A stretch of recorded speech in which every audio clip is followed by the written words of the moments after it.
So 1302. So we'll get started then. So yeah, firstly, again, good afternoon all, and thank you for joining me today.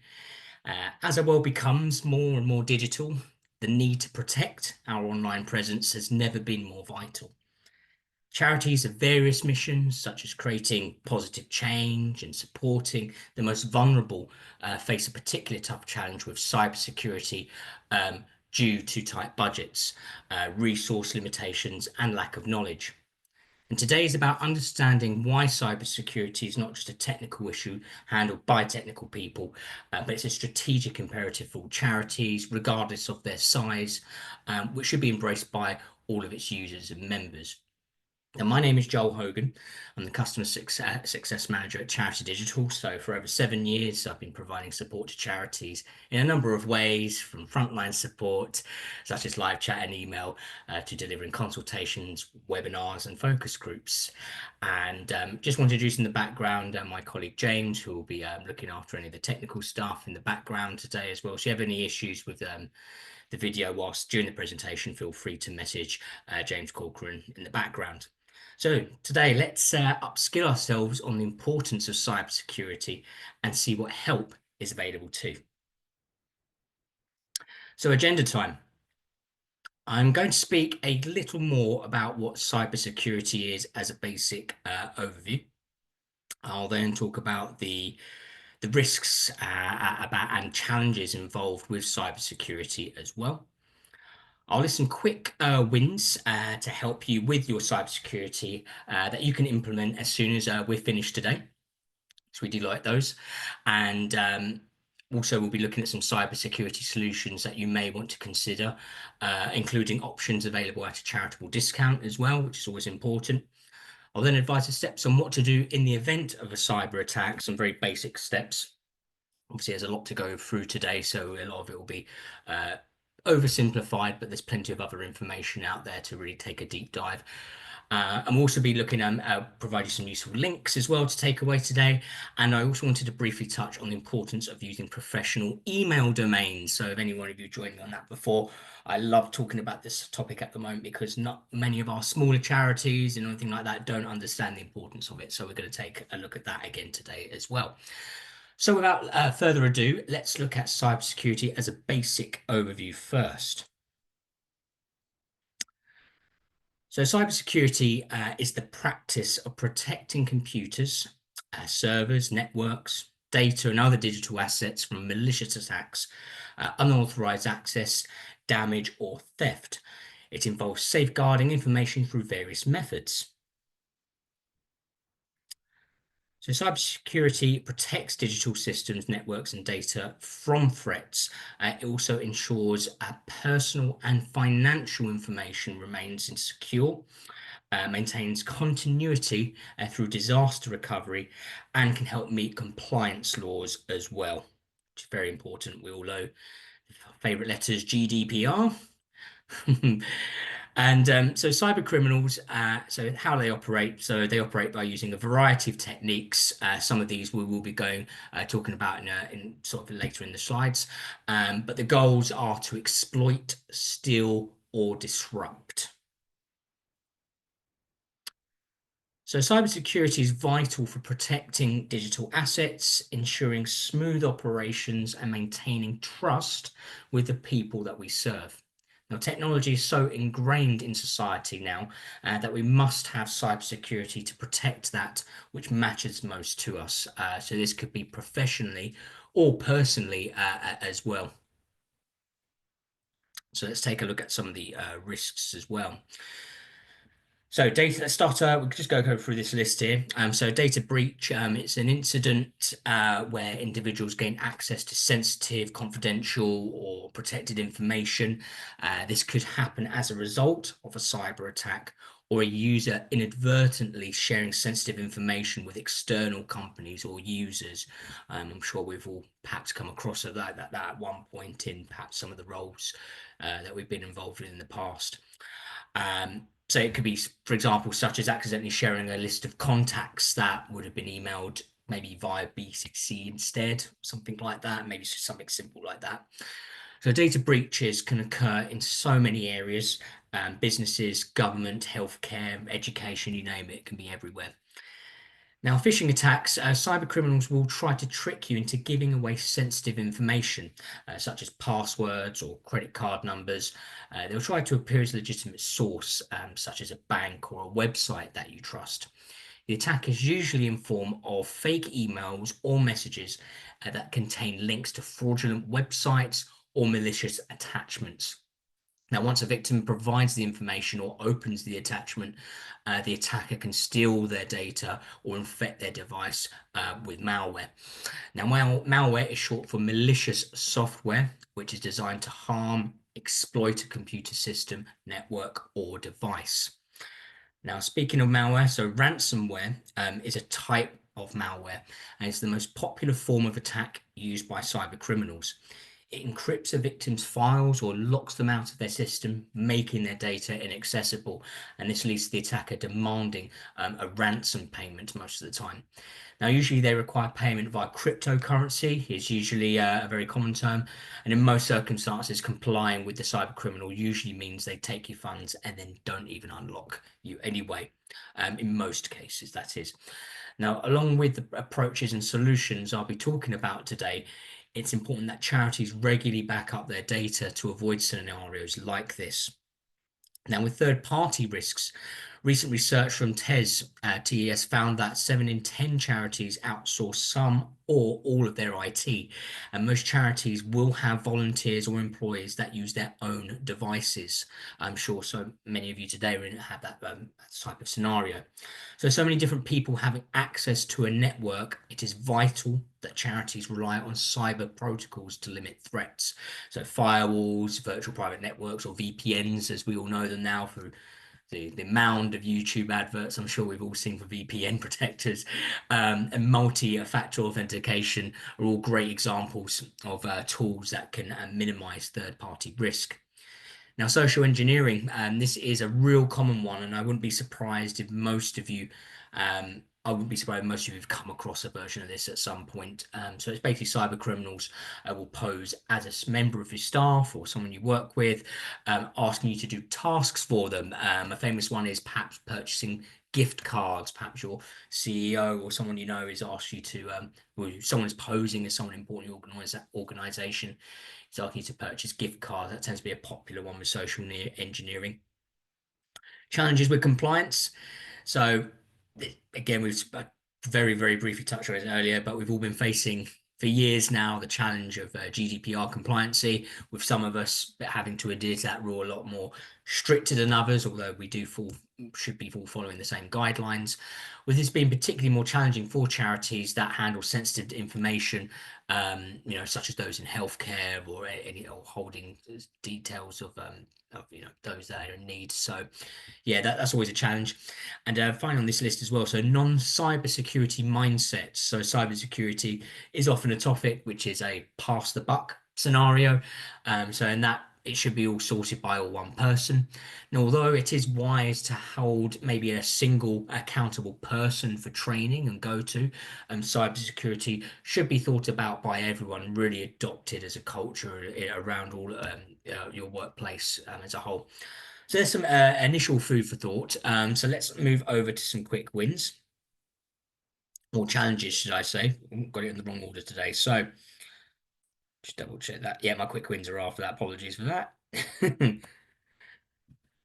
So challenges, yeah, as you can see on the list here. So AI related threats, now amongst the top cybersecurity attacks. I know I spoke about ransomware earlier as historically being the main type of cybersecurity attack, but as years go on and we're adopting AI as a people, and the more that we use it, it's becoming more of a common threat type of using AI.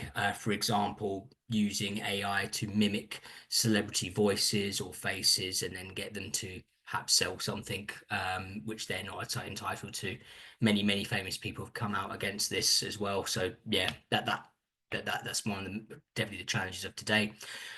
Supply chain risks, so third-party IT providers, volunteers, and employers all have access via different devices. So I mentioned this a few moments ago, but it's still a challenge in today's world as well, rather than it just being historical. And also in general, so the last on cybersecurity training, it does need to evolve rather than just being some sort of tick box exercise that you make people do perhaps on an annual basis. It needs to be more engaging. It needs to really consider different people's learning styles. You know, we're not all readers, or some of us could be visual or listening, or all that type of thing. So really well, cybersecurity training should all be looked at more, and especially with the growing threat of AI related attacks. Can there be training along that as well? Exactly. So now we're going on to our quick wins. So keeping your software up to date. So yeah, I know we all get a little bit annoyed with that one sometimes, but it is really, really important. Cybersecurity breaches often happen where there has been vulnerabilities in your software which have not been updated. So when you do receive a message to update, so this applies to maybe your mobile, your smartphones, a newer version of your operating systems come out, treat it as a critical update and rather than annoyance. I know it can get in the way sometimes, but try and really give that update priority, as it's not just updating to annoy you, it's really important. A common basic one we should all know, but maybe we take it over, overboard, but it is updating our passwords. So it's a good password should be be a long one, maybe 12 to 16 characters, with a mix of characters as well. So your uppercase, lowercase, numbers, special characters if you can do as well. And you should try to avoid common words and avoid reusing your passwords as well. Now, multi-factor authentication as well, or two-factor as well, adds another layer of security. Again, yes, I know it can be frustrating to implement sometimes with all these apps and all the authenticator apps. I know I have quite a few already myself, but it is part of your responsibility that when using tech or software associated with your charity to be another layer of protection, and multi-factor authentication helps you with that. Now, removing sensitive information is really, really important, often overlooked. This can be associated with GDPR compliance as well. But yeah, do ensure to remove information that is no longer needed. A simple first step, which I do on a regular basis, is to check your recent downloads tab and then ask yourself how much of that are you really using right now. It, at least in my opinion with that, is how important it is. If it's important, you've definitely moved it or resaved the document away from the downloads tab. If it's just sitting in downloads tab in the past week or 2 weeks or so, it's not that important. You should clear it up. And also clearing up things like that is really good to be more of a greener organization, as well as the more storage that we use actually creates more carbon emissions as well. For example, the big cloud systems, well, all the systems and servers out there which host things in the cloud obviously generate a lot of energy as well. So yeah, removing that thing, it helps you be a bit more green, digitally more green as well. So that's something to think about. Less users with administrative access. So to put it simply, the more users that can access important parts of your systems, that's the more targets or doors a cyber criminal has to potentially access your sensitive information. So only keep admin rights to a few users if possible. You want to encrypt your data or use passwords when document sharing. For any of you based in like health sector or any sensitive data holding organizations, you're probably used to the word encryption or have come across it before. So encryption converts data into a coded format that is unreadable to unauthorized users. So if you are sharing documents such as spreadsheets and you don't have encryption or you can't find the encryption option, you should put a password requirement to add another layer of protection as well. And then last point there, so ensure your firewalls are switched on. So firewalls monitor the traffic that goes through your network. So ensure this is switched on. Many people may switch this off due to firewalls blocking content they wish to access, but scenarios like this have the firewall's rules and policies updated.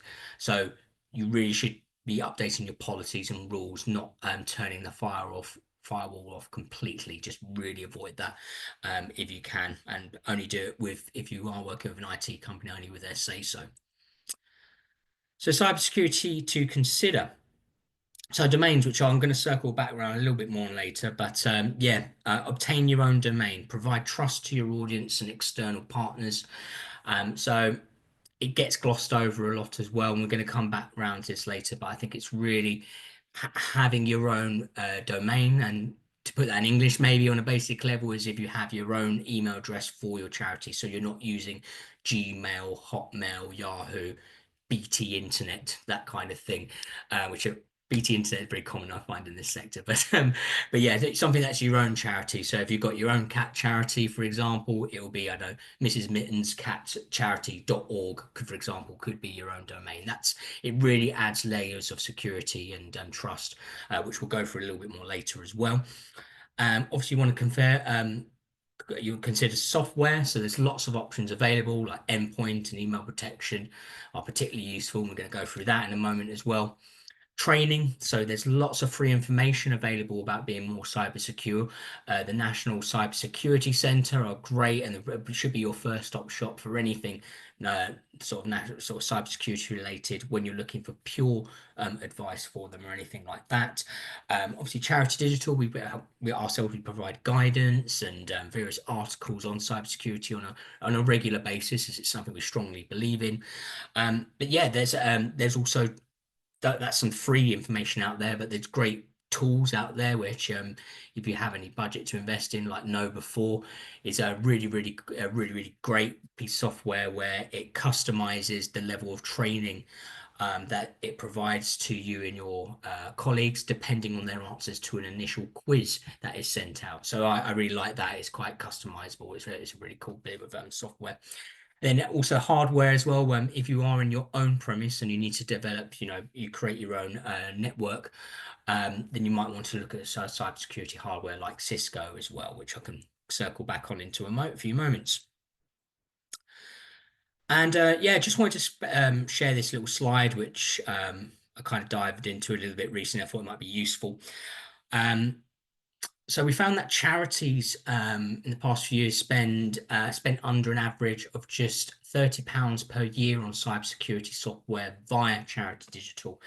And that was taken from the spend of charities with an income of less than £100,000 per year, financial year, and that's for 2 financial years as well. So from 22-23 financial year to financial year 23-24. So it's important to note that the cost of recovering from a cyber attack far exceed the cost of investing in cybersecurity. Costs relating to a cyber attack could be contributed by incident responses, restoring system and data recovery, legal and regulatory fees, compensation and financial losses due to downtime, and productivity loss. So reputational damage may not have an upfront cost, but the long-term effects could be crippling there. So it's definitely something to consider, is that you definitely want the solution up front, and you'd rather invest in an upfront solution than invest in a cure, which could really knock you out later down the line. Now let's look at some of the solutions as well. Some of these are like, for example, by Charity Digital.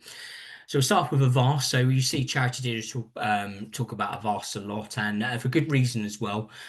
So there's a few points to it in the fact that for accessibility, inclusion, and the speed of identifying threats is why we like Avast so much. So eligibility criteria can often be a stumbling block for charities when accessing various offers, as charitable status alone does not guarantee that you will be supported. And that's for various reasons. The partners that we work with like to decide what types of charities they want to work with or provide discounts with as well. Now, Avast would like to provide their discounts, to any sort of charitable organisation. No, don't and not limitate them either as well, which we're a big fan of. So there aren't any restrictions on the amount of licenses that you can purchase or anything like that, which is great. Now, also the Avast Cloud Care portal, which is used to manage your cybersecurity software, is fantastic as well. You can easily assign or reassign licenses to devices as and when you wish, run regular reports. You even have the option of purchasing add-ons such as the content filtering. Perhaps you're working in an organization with people who perhaps in like a community center, for example, where you have devices used for people helping with job searching and you just want to keep on certain websites. So content filtering add-on can ban certain sites or restrict certain site types if you need to. And also something as well like patch management, which is perfect to ensure all devices are secure and cared for from a remote location and allowing you to systematically manage, acquire, test and install software updates or patches to address any vulnerabilities in your network as well. So the goal is to ensure that all systems remain secure and up to date and not to have devices on different stages of being up to date and current. And you can also install Avast as well onto servers too. It is recommended that you don't activate all of the features of Avast licenses of the Avast license when installing on a server, as it could interfere with some of the typical operations and tasks and server does. But it's a little bit more technical. We can leave it at that bit. And yeah, like I say, Avast has lots of different shields and features to protect your hardware. And when comparing its threat identifying speed compared to some of its competitors, some maybe here or maybe not, who knows? But Avast comes out on top as well. And yeah, and finally, there is a sale at the moment as well for Avast products on Charity Digital as well. Some of the extended options. So if you're looking for cybersecurity to for a fair cost or a lower cost for the next few years, you visit our product catalog and you'll see some discounts available on some of the Avast line as well. Now, Bitdefender is another great option for cybersecurity with some good pricing available as well. Level of support of Bitdefender, not quite the same level as Avast in terms of the quality in that. And there are restrictions on the amount of licenses that you can purchase. Like I mentioned earlier, there's some charities that that Bitdefender won't provide their discounts to, and charities can only purchase a certain amount of licenses before they have to pay full whack for prices for any extra licenses they might need if they have a larger seat count as well. But aside from that, Bitdefender has been a trusted cybersecurity provider for many, many years now, and it's still a very great option and it's very, very popular with Charity Digital users. The fact they even have options for mobile security for Android smartphones is really, really nice as well. So it's really good. And so yeah, moving on. Sorry, itchy nose. There we go. So Norton, another big name in the world of cybersecurity. Now, Norton do have some great low-cost bundles available that can protect computers, tablets, and smartphones with extra features such as firewall, VPN, and password manager. So you can cover a lot of bases with Norton. Fulfillment can sometimes be a little bit tricky with this offer. If anyone's purchased Norton from us before in the past, some of the automation and of what time when you purchase Norton and moving on to the renewal can be a bit tricky as well. So that's one bit maybe isn't as great as strong in terms of the fulfillment level, which we've tried to work on for years, but it's just very tricky to get right. As a fact as well, some may or may not know that Norton are actually part of the same group as Avast called Gen Digital as well. So they're all fall under the same tree these days when Norton purchased them a couple of years ago.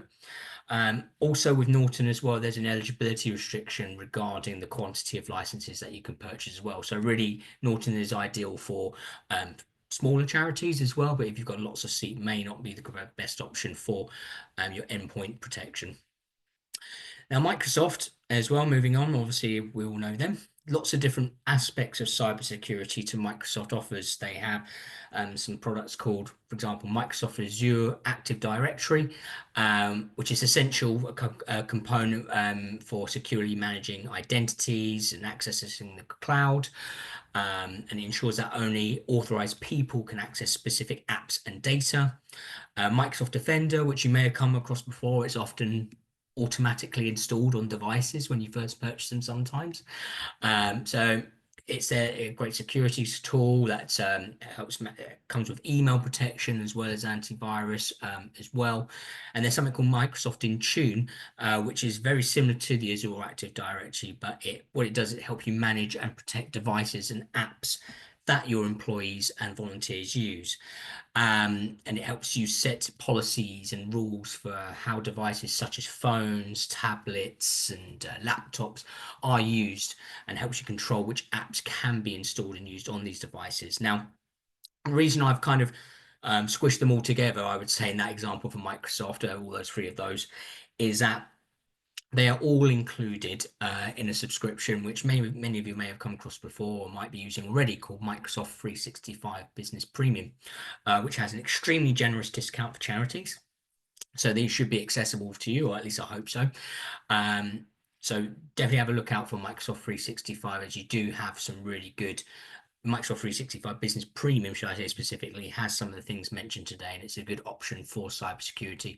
May not be able to solve all the solutions. Sometimes a lot of companies or charities like to have a mix of Microsoft 365 and then maybe an endpoint protection like Avast or Bitdefender or Norton on the side as well. So that's something that you may wish to consider.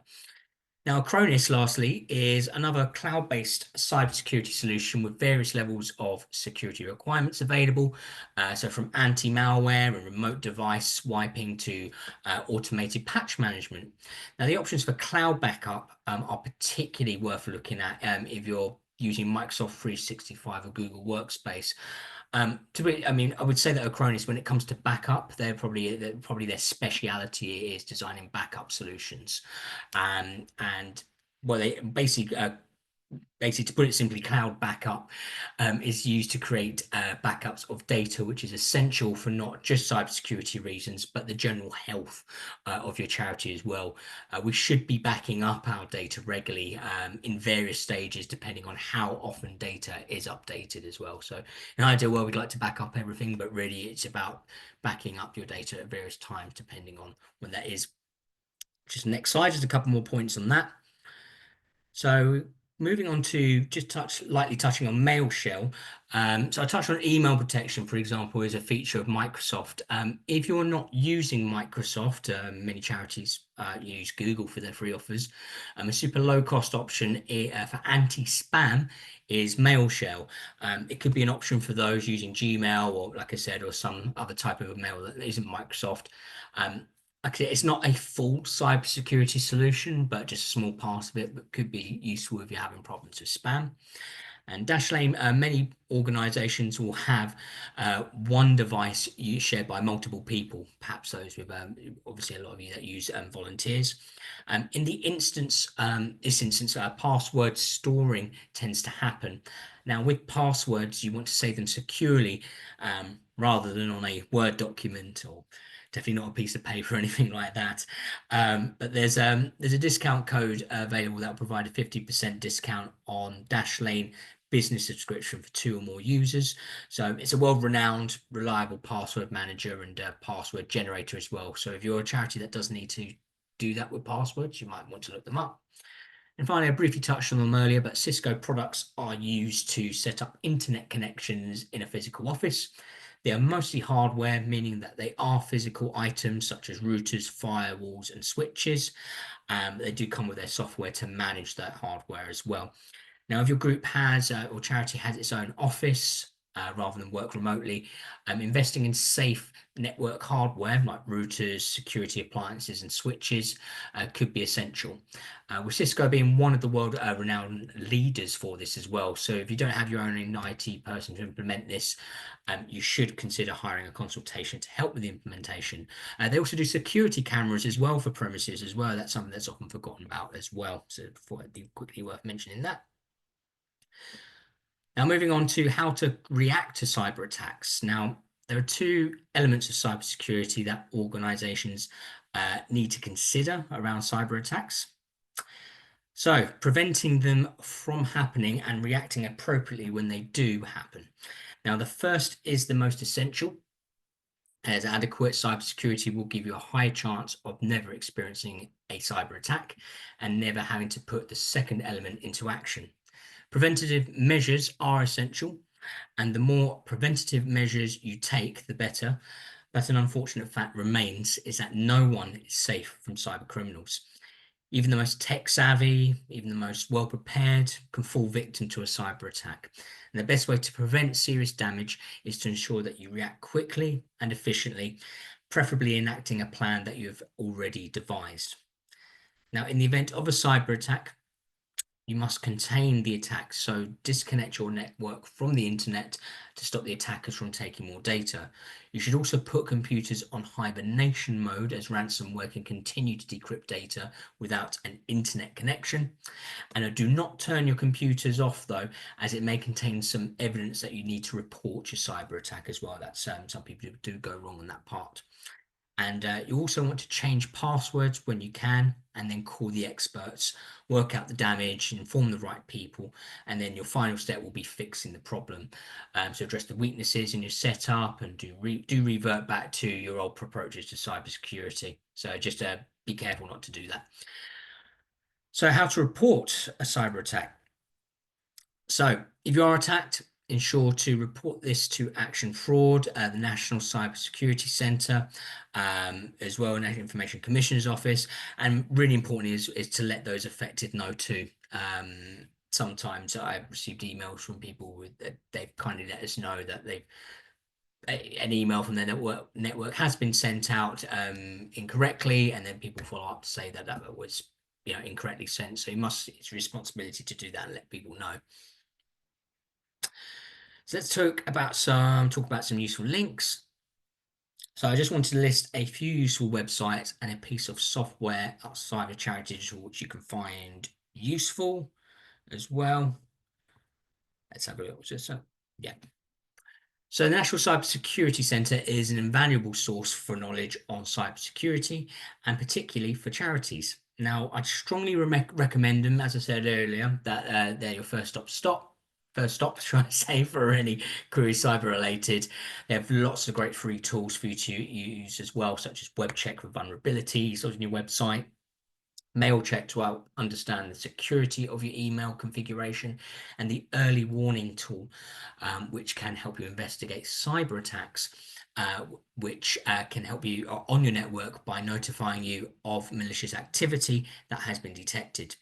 Now, you should really take advantage of their free e-learning tools like the cybersecurity training for small organizations and charities. And we've done a lot of work with them as well in the form of articles and webinars. So do check them out as well as Charity Digital with cybersecurity updates. So yeah, definitely check them out for sure. IASME, if you're looking to obtain your Cyber Essentials accreditation, this one pops up a lot. IASME is a really good choice as they will provide rates for like sort of special rates for charities. The IASME governance standard was created during a government-funded project to create a cybersecurity standard that's easily affordable to smaller organizations and is more of an achievable standard to the international ISO 27001. Now, IASME assesses and certifies organizations against two standards at both the self-assessment and audited levels, with specific certifications in Cyber Essentials for the health and social sector and certifications in GDPR. So charities can use the Cyber Essentials readiness tool to see if they have the 5 core controls necessary to prevent a cyber attack and become cyber certified. And you can also download a copy of the standard on their website, which is aimed at helping organizations understand their risk profile in detail and see the typical tests that you'll need to pass to be certified. Now, I have a couple of websites as well with the Charity Finance Group. So it has a hub dedicated to charity fraud with lots of articles from the sector. And Preventing Charity Fraud is another great website and lots of information for charities of all sizes. Get Safe Online is a really great and informative website, and it provides recent tech news, but also allows you to check if websites are safe, and it has a useful self-help tool center for when you are using the internet. Much of the Governance Get Safe Online website is aimed at the general public, but its business section includes a large number of comprehensive explanatory overviews on many aspects of data security and a jargon buster section for breaking down many of the terms. And lastly, Have I Been Pwned? Now, this is a fantastic tool to check if your email address has been involved in a data breach. I'm sure we've all had come across something or heard in the news on many occasions on how there has been data breaches from large organizations. You can use this website to check if any of your email addresses were included in a data breach. If you do find your email address was involved, it would be a good time to update your password. I checked mine, when I discovered this website many years ago and found out that one of my email addresses was involved in some sort of MySpace data breach, which happened many, many years ago. Um, just something, something I did when I was a kid. So yeah, it's worth double checking that. So let's move on to sort of the final area as well is professional email domains, which I promised to circle back down or back around. So critical aspect of cybersecurity that is often overlooked, and I do preach that a lot, is the importance of using professional email domains or custom domains, some of you may know them as. Now, professional email domain can not only help you identify a potential cyber attack, but they also bring the element of credibility and professionalism to your charity, group, brand, or anything like that. And definitely the realm of trust as well. Now, professional domains, also known as custom domains, as I said, would represent your own organization, charity, or brand. So generic email domains, these tend to include free services like we discussed earlier, Gmail, Hotmail. We probably all have one personally, as they are free and generally easy to set up. Now, whilst generic emails are widely used, they lack authority and a professional image that a custom domain provides. Next one. So, using a generic email domain for business, or in our case, charitable purposes, introduces several cybersecurity risks. Now, generic email domains are often less secure, more vulnerable to various forms of cyber attacks, and we'll just go through this list here. So, with impersonation, cyber criminals can easily create email addresses that mimic legitimate businesses using generic domains. For instance, they might create an email like company name 123@gmail.com, tricking recipients into believing it's a trusted business communication. This tactic is commonly used in phishing attacks. And speaking of which as well, attackers can send fraudulent emails pretending to be from your business or charity, aiming to steal sensitive information such as login credentials, financial data, or personal information. So that's a phishing attack. Social engineering, as we discussed earlier, again with domains, attackers may exploit the familiarity of generic domains to craft convincing emails to deceive victims into providing sensitive information. And then with weak security standards, generic email services often don't enforce robust security features like DMARC, so that's a domain-based message authentication, reporting and conformance, and a few other things as well, like sender policy framework or DKIM, which is domain keys identified mail. These are all critical in preventing email spoofing and email authenticity. So to bring that background off a rather bit of a jargony moment there. So spoofing without proper authentication mechanisms, attackers can spoof your email address, making it look like emails are coming from your domain when they're actually from a malicious source. Now, no control over server security. With generic email providers, you have limited control over the security of your email infrastructure. So you are dependent on the provider to ensure that their servers are secure and that the communication channels are protected as well. Now, there's limited customization monitoring. Companies cannot enforce organization-wide security protocols like multi-factor authentication or data encryption across all users when a generic domain is used. So that's leaving your charity vulnerable to account takeovers or data leaks. Charities using generic email domains don't have advanced motoring or logging capabilities to track suspicious email activity. So if a breach occurs, it may go unnoticed until significant damage is done. And with account recovery, if a generic email account is compromised, recovery may be difficult, as you're relying on the provider's customer service and support rather than having internal control over that. And with data privacy, when you're using generic email providers, businesses don't have full control over their email data. Now, depending on the provider, email content may be scanned for advertising or data mining purposes, increasing the risk of privacy violations and unauthorized access. And finally, with compliance issues, Many industries have strict compliance requirements, which we've spoken about a few times already, such as GDPR. And using generic email domains may not meet the necessary standards for encryption, data retention, confidentiality, leading to potential legal and financial repercussions. So why should we use professional email domains? So what we should be doing is enforcing company-wide usage. I'm looking at you, trustees. I know that you all like to use your generic email domains. No, only kidding. But I do see that pattern a lot, I must admit. So all employees should be using an official domain for charitable or business communications.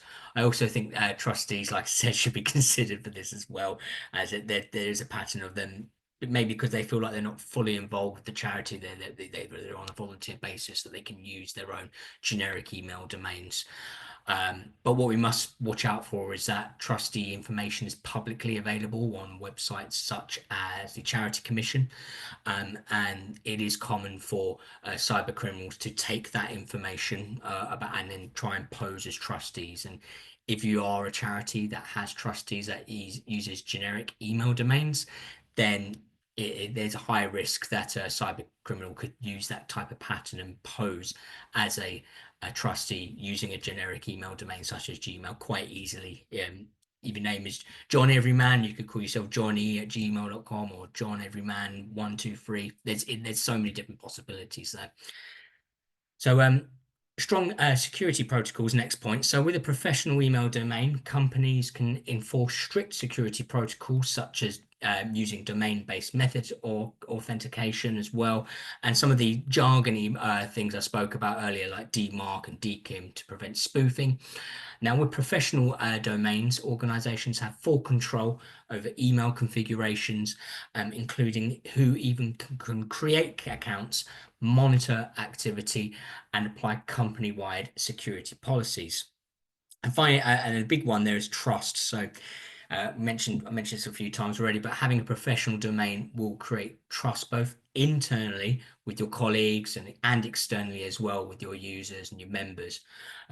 I certainly would question any out of the ordinary requests from a colleague using a non-professional email.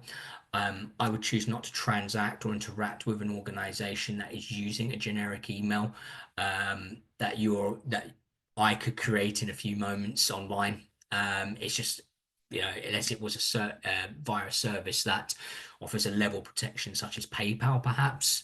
But yeah, it's for personally, it's not something I like to do is transact with that just because it's so easy to spoof and create generic email domains like that.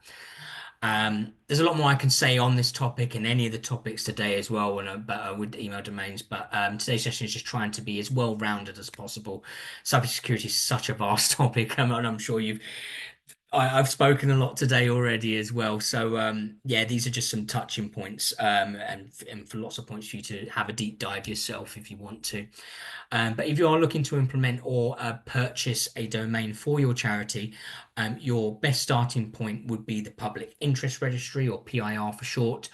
They are a non-profit organization with many goals, but one of them is allowing an organization to use the .org domain. So that's them, it's the organization who created that.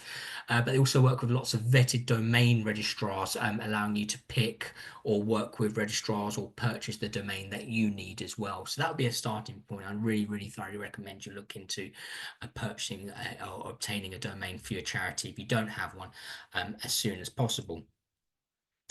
So I hope you found the information useful, and you can take some immediate learnings from this as well.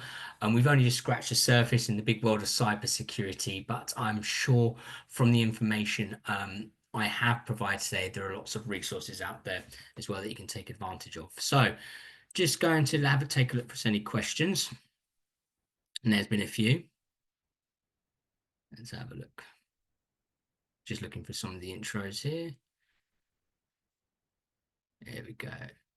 Yep, so we'll share the slides. Oh yeah, that's been answered as well. Thank you, James, for covering that. So from Graham, I can see here as well. So many people today seem to be saying that MS Defender is good enough. Yep, I do hear that a lot.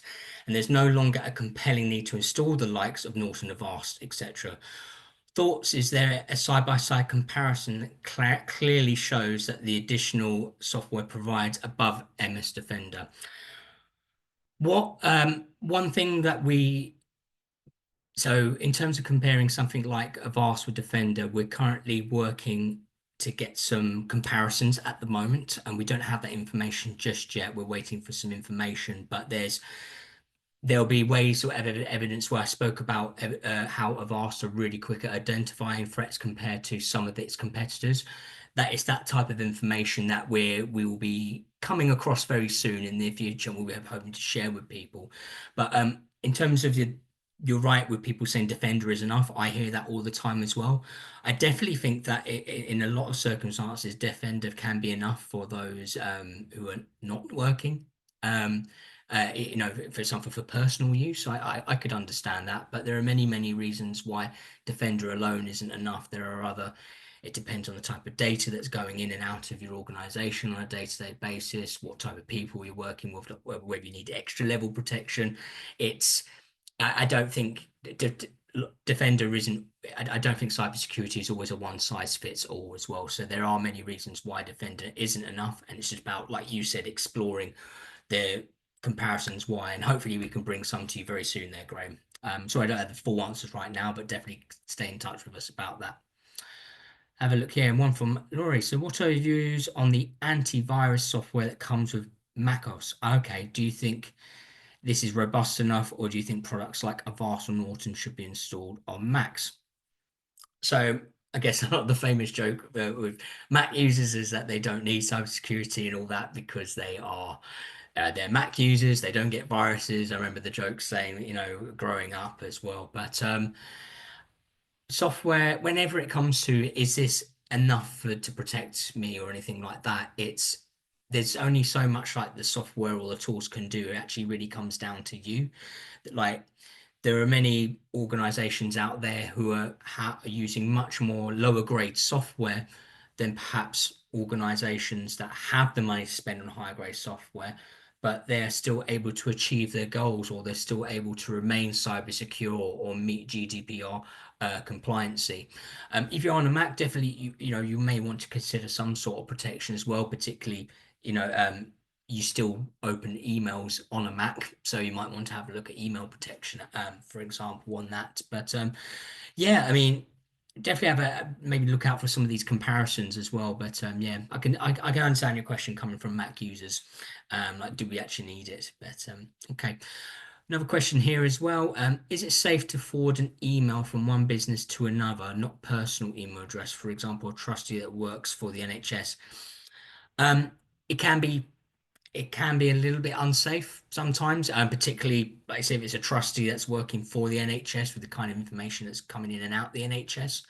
Um, it can be a little bit tricky, and that's something that you may want to encrypt that, particularly if it's somebody from the NHS and they may have access to encryption if they're if they're working with the NHS or something like that. So it's not always the most safe. There are ways to make it safe, like for example, encrypting the data or adding passwords and that, but definitely something to be wary of. Let's have a look further down. Yeah, we'll get Graham as in terms of the comparison. When we do, we've been waiting for it for a little while, but it's definitely something that we would shout about in terms of comparison wise, probably in the form of some sort of article or mail out. So we'll let you know regarding the comparisons of something like compared to Defender. That's no problem. Another question here. Hi, Joe. So could you say on some more about advice to staff on best practice in how to manage their passwords? So you mentioned Dashlane or without a specialist software using a password protected document, but what's the best quick win? Okay. So we're today, just to clarify as well, so myself will be guidance, but in terms of advice, specific advice, that's when you start going to the actual experts of the world, like the National Cybersecurity Centre. So I have to personally, I have to be careful with the term between guidance and advice on that. But say in terms of some guidance of what you said, some more on how some guidance on to staff on how to best practice in managing staff passwords. Yeah, you can use software like Dashlane, which can either actually generate good passwords rather than you. But some people would just like to maybe change a few letters or a few numbers on a password that they can remember. Because let's face it, we do live in a world now with where we have to remember lots of passwords and then we have to update them and we're not allowed to use the same password, and especially we're not allowed to use them the same past 5 times as well. That one comes across as well. Um, so, but you can do, there's other ways, like you can add password protection, even just, for example, if you're using Word, like, or sorry, Excel, when you're sharing, if you're using something like SharePoint for your staff, you can add a password protection so only certain people can do that. But in terms of creating the document, sorry, creating the password, a password manager like Dashlane may help there with you as a starting point. Let's have a look, Peter Ritual. For cloud storage backup, are there big companies, Google, the most secure? Um, yeah, it's a good question. All I can say is I don't, I wouldn't be able to clearly say like this organization is the most secure or they're not secure. But the only thing I can talk about is a pattern. What we tend to have found is that charities, once they get to a certain size, whether they're taking on more operations, have more workers, handle more sensitive data, is that the pattern that we see is that many of them start with someone like Google and then move over to Microsoft because of the extra features, sort of security features that Microsoft have. And that's with anything in terms of security, cloud backup, and anything like that. But again, as I mentioned a few moments ago, it's still, you can have all the software or be with any organization. It's down to how you as an organization implement that as well. So there are many organizations out there, there'll be massive ones that still use Google or will use Google for their day-to-day operations and can successfully and safely manage their cloud storage backup as well. So it's definitely done. The software isn't the solution.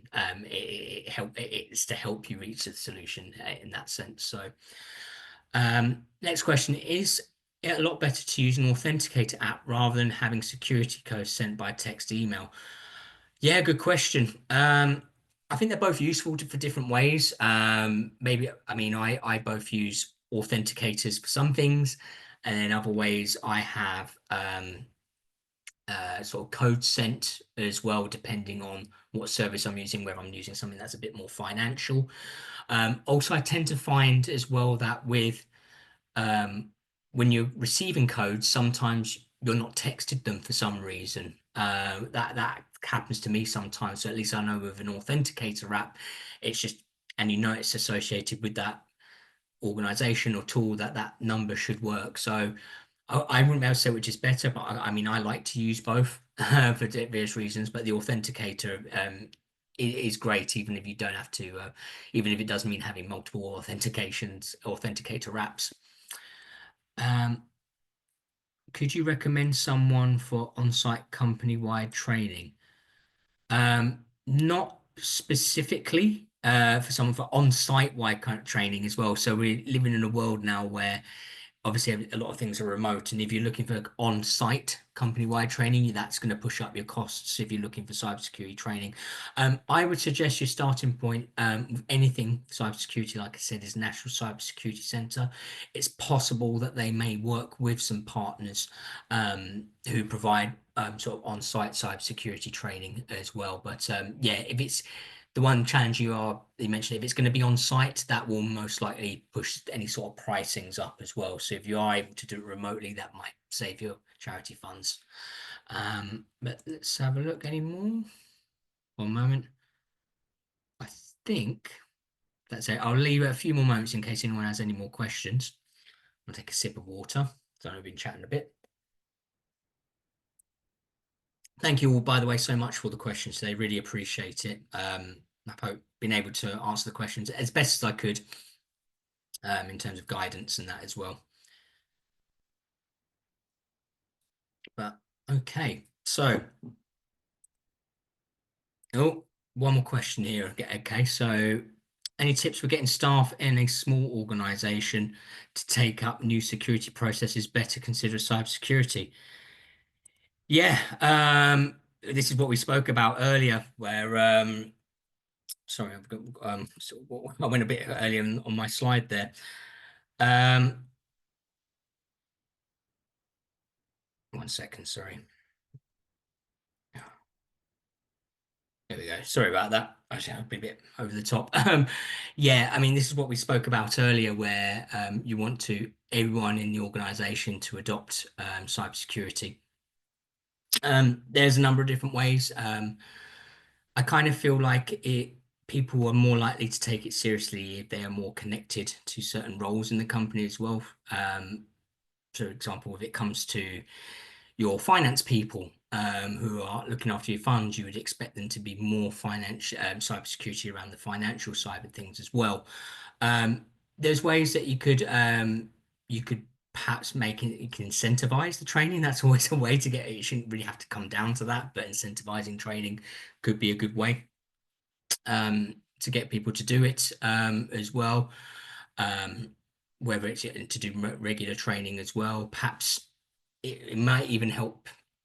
Hopefully, I mean, sometimes I find with cybersecurity as well is it people tend to take it a little bit more seriously after they've already been a victim of it, which is a shame to say, but I tend to find that it's a little bit more happening. Like a lot of people have this attitude with cybersecurity that why would it happen to them, or it could, I'm there's nothing special about me. Why would people want to attack or take my details? And that's just not the case. So but it's a good question though, so I can answer that a little bit better. But good luck in with your staff and getting them to take the process a little bit more seriously. But yeah, maybe incentivize them, get them to take some time out of their day to day, and maybe come to our website, come to National Cybersecurity Centre, and just really upskill themselves where you can, or create some training documents for them.